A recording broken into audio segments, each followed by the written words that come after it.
Okay, so we'll get this session kicked off.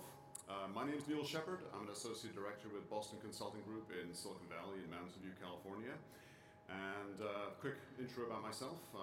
Been working in consulting in IoT and blockchain for many years at this point. Not so many years for blockchain. Actually have my own IoT platform and I hack vehicles as a sort of hobby, so get pretty deep into it when I can. But here today, we're going to talk about the art of the possible. So, lots going on. We basically have a couple of different things going on that we're going to cover today. We're going to start this off by covering the state of the IoT market, what's happening, what the trends are, where the growth is. We're going to give you a number of examples of what we've seen through some of our research in the art of the possible about new business models that have been created in the last few years that are addressing the potential of IoT. We're going to talk also and spend quite a lot of time on the key success ingredients about which companies have been able to make a success out of this, because the transitions we're talking about are not trivial. It's actually a lot of work to do this right, and we've actually roadmapped this and done a survey and a number of other things about understanding what the success factors are. So at the end of this, we'll wrap it up and give you a number of key success factors that you can take away and do something different with on Monday morning or whatever you choose to do with it. And hopefully this will help you out, and I'm obviously happy to answer questions afterwards.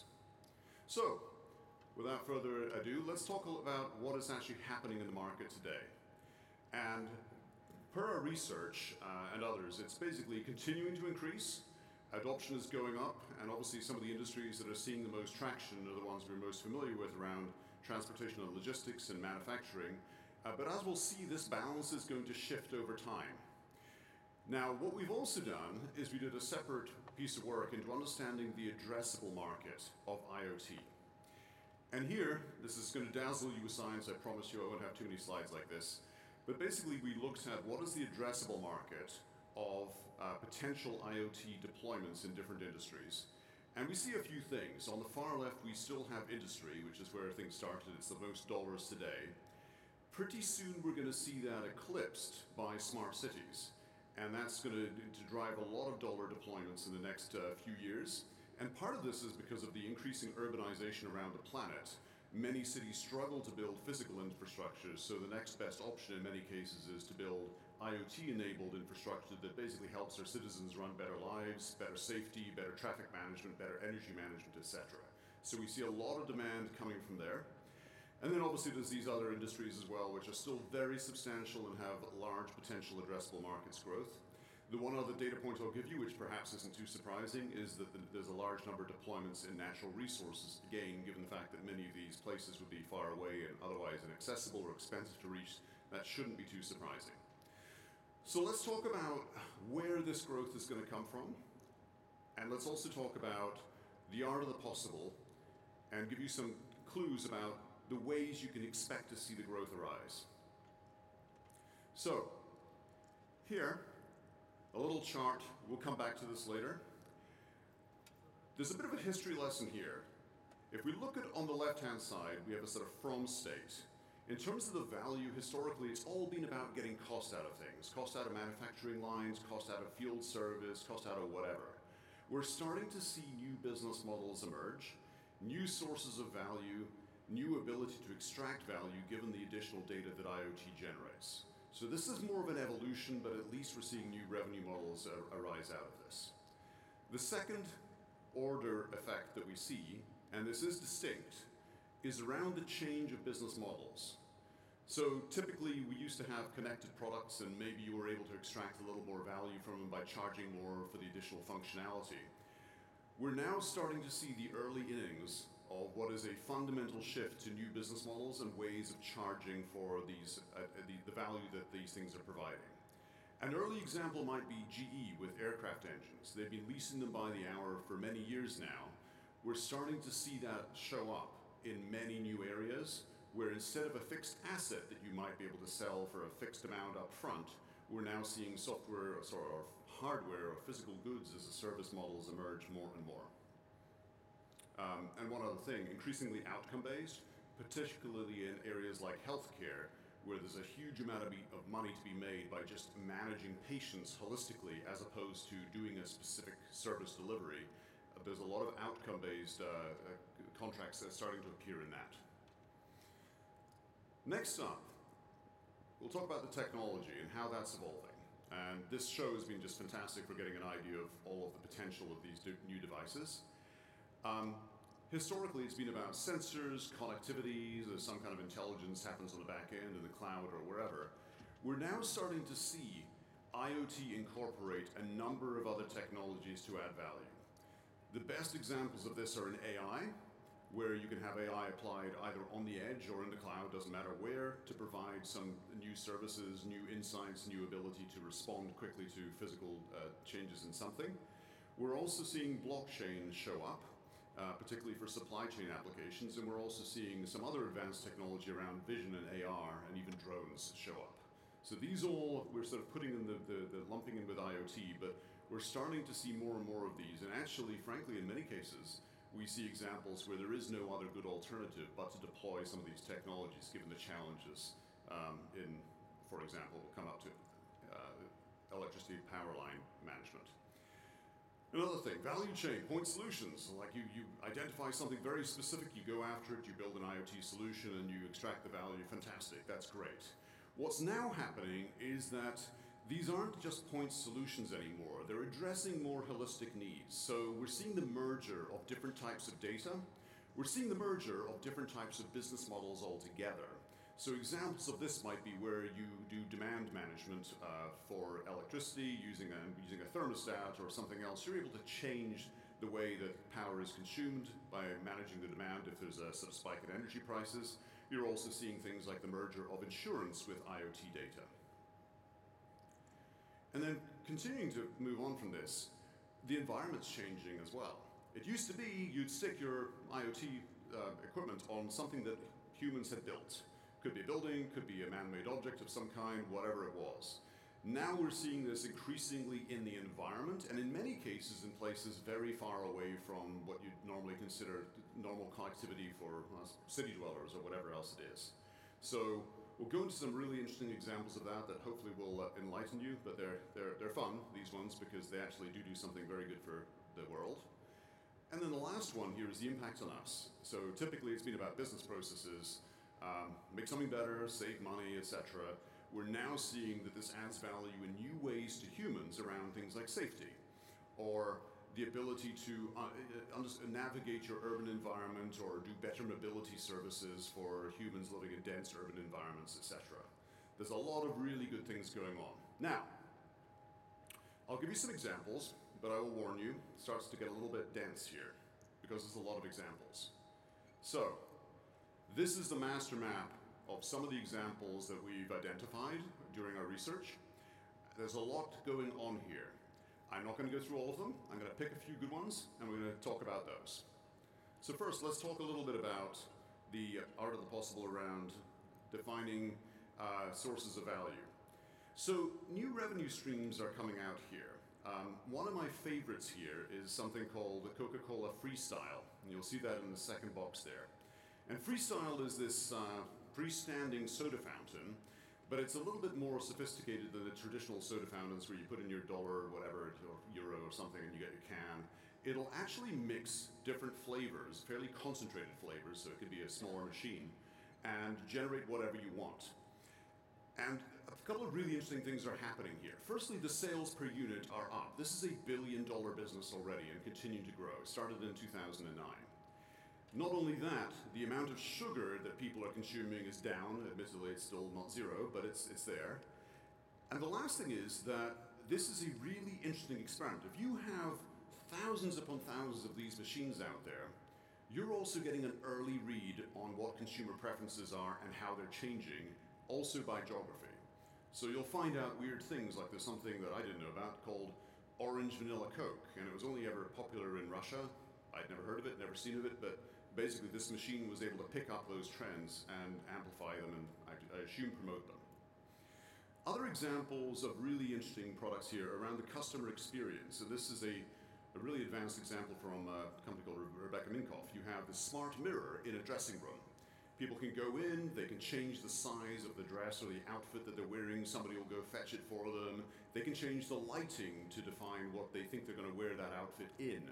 And sales are hugely up from this, and in fact it reduces the load on staff as well. And then final example I'll give you here is around, you can read the rest, it's hospital beds. So this example here is where there are sensors in every bed in Mount Sinai, and rather than the old pen and paper way of tracking down a bed from wherever if somebody comes in through the door and needs one, the sensors will tell you exactly how many beds are available, where they are, when they're expected to be available, and doing this, you're able to get the utilization of a very expensive hospital bed way up. So a lot going on here. I will speed up a little bit through some of these because there are a lot. Let's move on to new business models. So we have, for example here, a couple of things where there's diabetes management through connected things. Now there are these services that will allow you to measure your diabetes and also even to some level predict using AI what your blood sugar level might be in the next 30 minutes and take advanced notice of that. A couple of things in terms of outcome-based management and some of the new business models we see there. There are now refunds on train delays for Renfe, and I think there's a company in Japan also doing the same. They've instrumented their railways quite well. They're able to control whether trains run on time because they've got better instrumentation. They can tell alert or error conditions better. And also, because they have all this measured, they can actually provide refunds to customers if trains are late by more than a certain threshold. On top of this, another company that I love is medication adherence. And there's a particular condition whose name I forget, but it's quite scientific, where patients need to take their medicine on time. And this company, rather than saying, we've got a widget and we'll help your patients take their medicine on time, actually goes and says, we will manage the whole process. We will come up with the incentives, we will come up with the reminders, we will come up with all of this stuff and optimize it so that your patients absolutely take their medicine on time, and we're going to guarantee that you have less hospital admissions because of this. We expect to see many more of these. All right, this is very dense, I do understand, but I'll go through this. So, new tech. Some of my favorites here are in the AR and VR and vision field. There are two companies that are slugging it out right now called Keep Truckin' and Samsara that basically have connected up trucks. Now they have the usual OBD2 port and they listen to the engine parameters and send that back to the cloud and they do all this analysis, etc. But one of the really interesting things that they've added recently are in-dash cameras. So not only are they looking outwards, looking at the surrounding area and basically making sure that if there's an accident, they have it all recorded on video, but they're also looking at the driver. And they're looking at the driver, and they have AI in there that basically identifies whether the driver's falling asleep or not. So you can imagine that by doing these two fairly simple things, well, sorry, I say simple, it is AI, there's a little bit of magic in here. By doing these things, they can radically reduce the cost of insurance for companies running large fleets. And then on top of that, there's other examples like Da Vinci, like AR-assisted medicine, where they've had a fantastic success rate for particular procedures, and then blockchain-based food and other track and trace applications. Again, they have IoT, and the IoT will sit on top of some kind of refrigerated box. If the temperature goes above a certain amount, that's an error condition, the blockchain records it, and, well, whatever, that lettuce is ruined or something. And then three more here, actually, I'll go through these quickly. Previously unconnected domains. A good example here is, of course, of thermal management. So homes and utilities and companies like Nest from Google have been looking at how to reduce energy loads in times of a high peak demand. And now instead of having just a thermostat that sits there, not only can it look at the weather and predict what it needs to do, or sprinkler systems or whatever, they can also look at the energy load or the energy prices and demand and adjust accordingly. So perhaps they'll turn the air conditioner to a lower setting or a higher energy setting depending on the conditions of the time and when they expect you to come home. And then other ones, another example, it's been around for a few years now, Metromile does pay-per-mile insurance using a little OBD gadget. Talks to essentially the cloud and thereafter your insurance company, and you insure whatever vehicle you have for less if you drive less. So, and then two more, man-made things. I love these ones. Basically, they have enabled sensors on a game park in South Africa that was suffering a lot of poaching. And using these cameras and other sensors and tracking the wildlife, they've reduced poaching over, I think, a 2 or 3 year period by about 96% in this area. There's also something really interesting. You've heard of the connected cow. well, sorry, a car, there's also the connected cow. And there's not just one company here, there's several. This company here, Toso, whatever, actually looks at the temperature of cows to detect when they're in estrus so that they can breed them more effectively. There are other companies doing connected cows that basically make sure that they know that they're feeding on a regular basis, and the amount of yield you can get out of this by making sure cattle are fed, watered, etc. is enormous. The money here is enormous. Now, enjoy it while we still eat beef, but we'll come back to that. And then there's other ones. And then finally, great stuff. IoT is working really well at Vail Resorts, which is a huge operator of ski systems in America, where you can pay for things, get through gates, go skiing, etc. There's IoT-enabled golf, where they have little sensors in golf balls that can tell where your golf ball went and whether you sliced it or hooked it. In my case, it's sliced, but that's more of a story. And then there's other ones around intelligent connected sports items for training, etc. So a lot of new things are coming in that are actually helping us. So, there's a but. Sounds great, sounds like the future is bright, sounds like there's lots of potential revenue here, but it's not all easy. And we're going to map out some of the challenges that companies face in this. So, if we look at the things that you need to do, the one thing I will drill into everyone's heads hopefully today is that you need to handle these 6 enablers, and it's not an or, it's an and. You basically, depending on the circumstance, may need to invest more in some than others, depending on the circumstance of your industry, the industry dynamics, channel dynamics, level of training, level of sophistication, or whatever it is. Technology is in there, it's not necessarily the largest. You have to figure out the business strategy and rationale, by which I mean a business case. And does it make sense? And are people going to use it? And do we have a portfolio of opportunities so that if one dies, the whole thing doesn't die, but we have like a mix of different risks and outcomes? Leadership and org model. Do we have executive support? Are people actually going to listen if you try to do your change management? Most of these involve substantial change management. Unless you have leadership behind it, you're going to have problems with it. Talent. It's getting better, but it's still not easy to find industrial engineers who really understand IoT and can merge the physical and the worlds of software. And determining where you locate and whether you hire or you train or whatever you do, there's big implications for that. How do you fix your processes? Change management and identifying the changes you need is important. And then finally, assuming you can't build it yourself, and most cannot, most industrial companies or other companies cannot, you need to have a very smart partnership strategy for which parts do you get from the stack you get from elsewhere and which don't you. And last but not least, the technology. It's maturing, it's not fully mature, there's still some hard decisions to be made depending on the environmental and other conditions that these use cases come into. So, I will give 2 very quick examples of things that went wrong, and I'll dive into another one.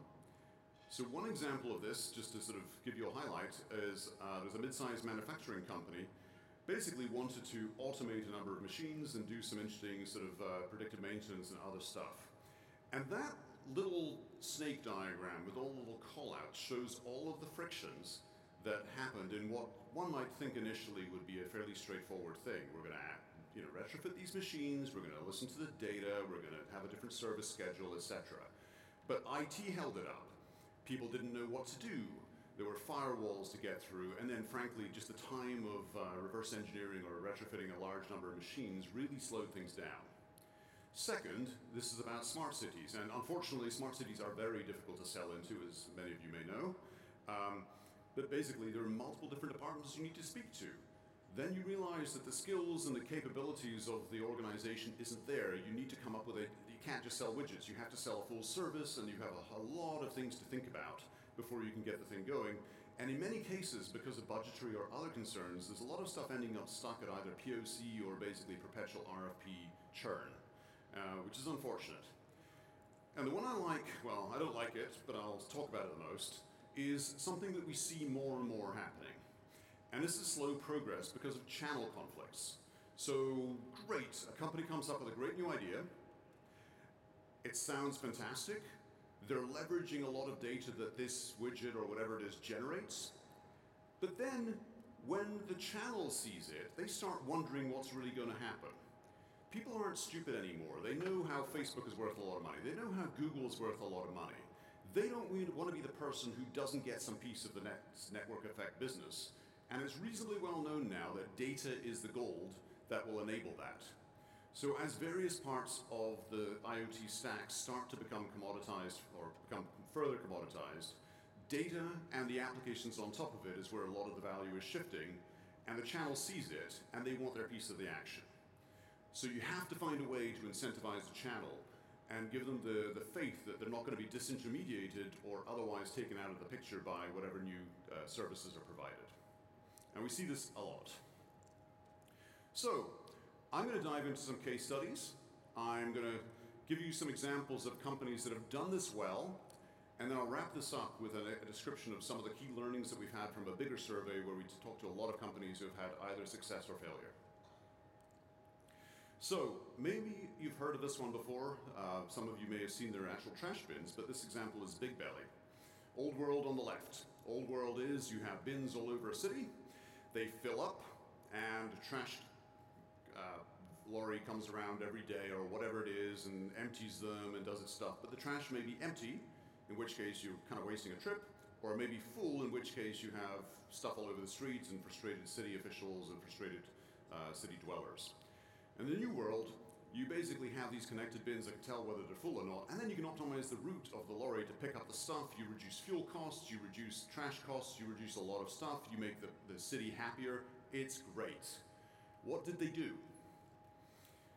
Couple of things. This company was built pretty much from the ground up as a technology company. They started off trying to sell bins, smart bins. It didn't really work because the cities weren't really capable of managing the bins and all of the complexity around the new technology that had come along. They pivoted the business model at that point, where instead of they were about selling these bins for $3 or $4K a pop, they were transitioning to a $2,200-ish per bin per year, complete fee where the bin would be emptied as well. Simpler, outcome-based, nice way of doing this, and they're looking at different revenue sources. The bit that was hard here, in fact, there's two parts that were hard. One is any shift to a service-based business means that you get the revenue later than you would otherwise get for selling hardware. So that's like a hit one to the cash flow. The second thing is that the sales process was more complicated now.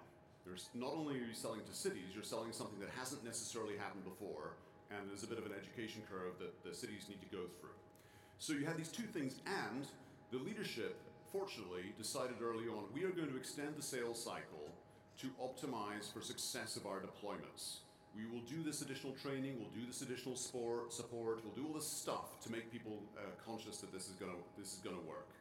So they took a bit of a hit on the cash flow, but the model has been very successful, and I'll reiterate this later, but if you look at the typical transitions of packaged software companies that used to sell something for whatever it is, X dollars, and then 20% a year afterwards, and you look at the companies that have successfully transitioned to a SaaS model, even though the cash flow is less favorable, the ability to price discriminate is far higher, and the valuation multiple companies are getting on this and the expansion thereof is enormous. The best example of this is perhaps Adobe, that has gone from a very successful packaged software company to an extremely successful software as a service company with a very high revenue multiple, which last time I looked, and this is a few months ago, is like 12 or 13. So they've done very well out of this shift. Talent, they're lucky, they're near Boston, and they embedded themselves really heavily in the core business to make sure that things happened. Partnered with the right people, and then they were really conservative and just getting something MVP out the door in terms of an MVP bin. I don't know what that would have looked like, but they did it, and they kept it simple. I'm going to go through one more example quickly and then head over to some of the sort of key learnings. There's a company here called PCL, an EPC, sort of engineering, procurement, and construction company. So construction has historically been a fairly slow to adopt technology business. That's a bit of a euphemism. PCL decided they could do a lot better, and they went all in on what can we do with IoT to make this business better, more effective, efficient, less rework, etc. So this slide gives you a few examples of some of the things that they did. They had connected helmets to identify whether there was a condition where somebody might have gotten hurt. They used sort of a digital war room to track progress across the entire building. They use drone surveys, and by the way, this is very common, using drone surveys on buildings. That's right, it's starting to be common on drone surveys on buildings, because that's the only way you can be really sure stuff is really getting built, is actually look at it, and drones do that quickly.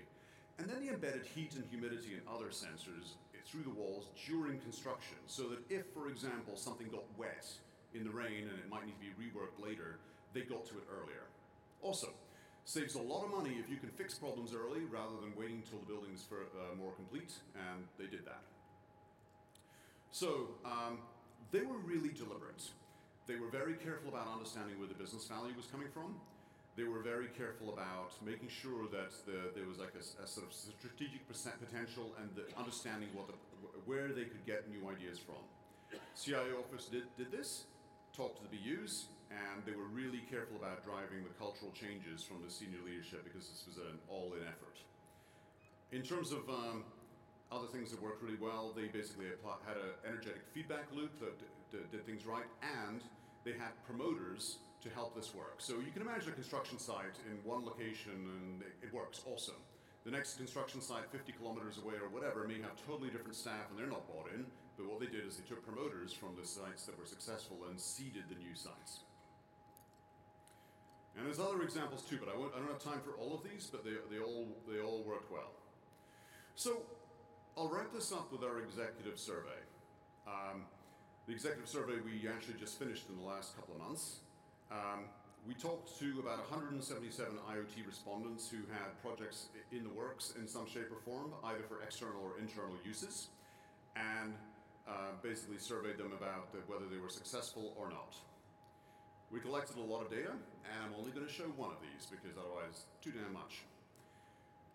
Of the 6 things that we talked about earlier, this is what they said. By far the biggest issue is figuring out the business strategy and rationale. How are we going to pay for this? What does it cost? What is the potential? How are we going to know this works? After that is leadership commitment, and third is technology. So this isn't saying that technology isn't important, it's just saying that there's other things that are considerably more important in this journey that we have. So I'm now going to have to rattle through fairly quickly some of the key learnings. So this next section is going to have a lot of dense detail, but I wanted to give you something to take away from this section. Like if you only remember a few things, here are the key critical success factors we've identified from our survey. Here are the things you need to do differently if you want to embark on this journey and not just do an IoT implementation and save a little bit of money in a business process, but actually look at your business more holistically, which requires change.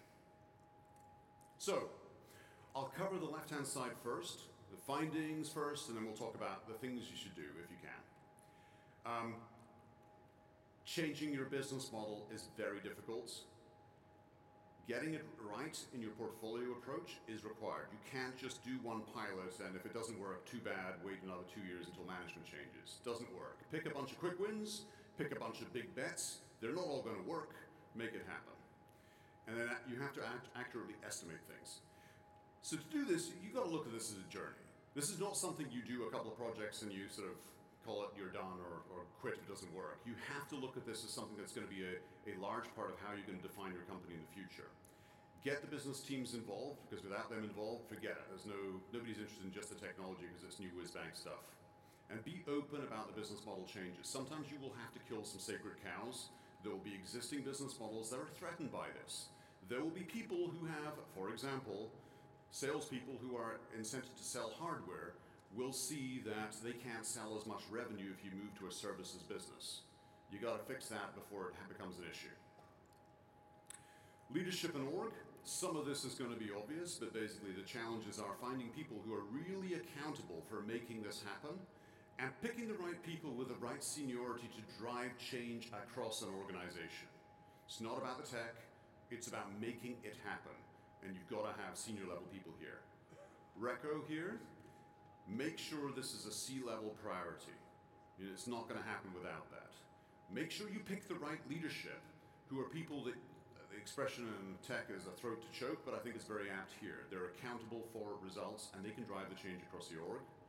And you need to tell people what's going to change because confusion is your enemy here. If the field service people don't know what's coming, they're going to react poorly. They're not going to do the things that the machine or the algorithm is going to spit out. You've got to get ahead of it. And then finally, do quick wins. Everybody loves a quick win. Make sure you're not waiting for some big bang here. Talent. I'll cover the quickies here. It's getting better, but it's still hard to find true IoT architects, data scientists, and people who can connect OT with your new kit here.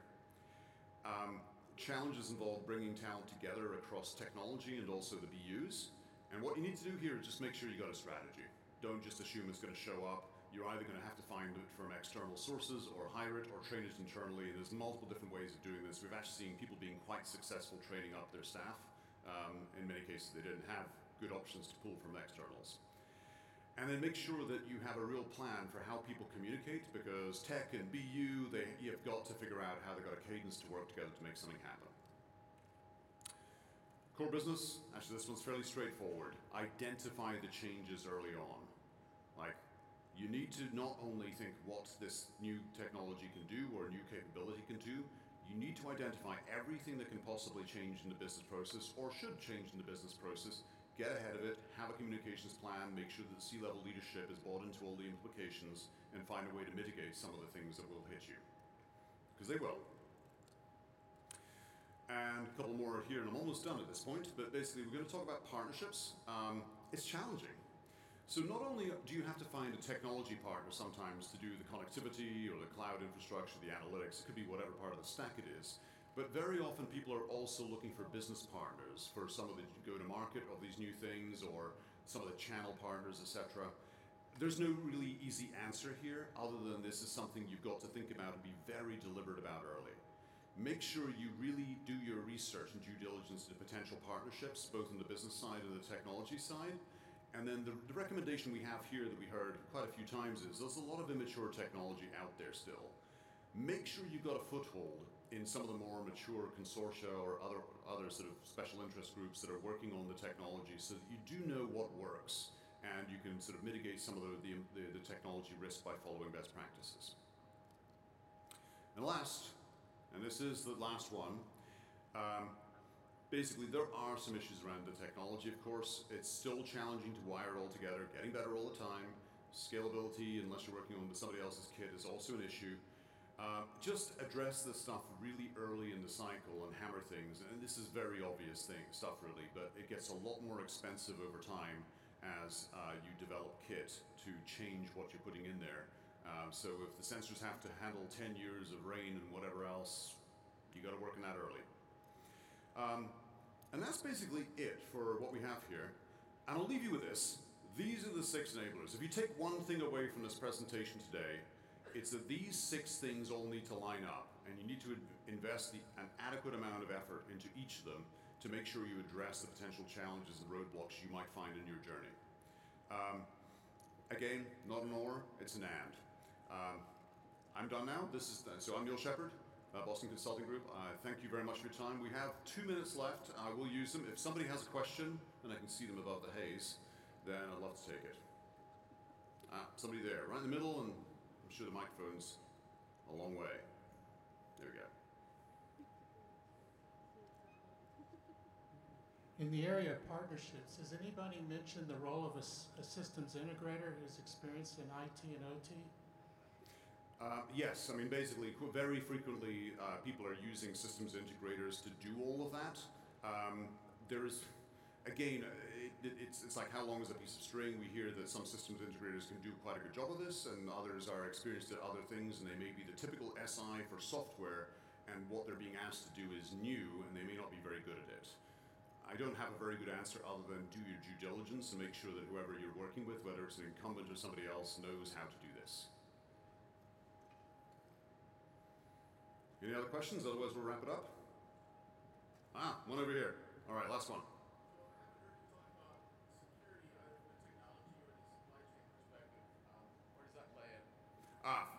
I would put that under technology. So this is a question about security if you didn't hear it. Yeah, don't leave home without it. I mean, this is a new world out here. There are some pretty evil actors out there. They're going to take advantage of any device they possibly can. Put it as a must-have in the technology stack. you've got to address it like everything else and make sure it's there and thought of from the start before you start building things. Otherwise, it'll be an afterthought and you'll get caught out. All right. I think that's it. I'm out of time. And thank you all very much for your time. I know you have other choices today. Appreciate you being here. Thank you.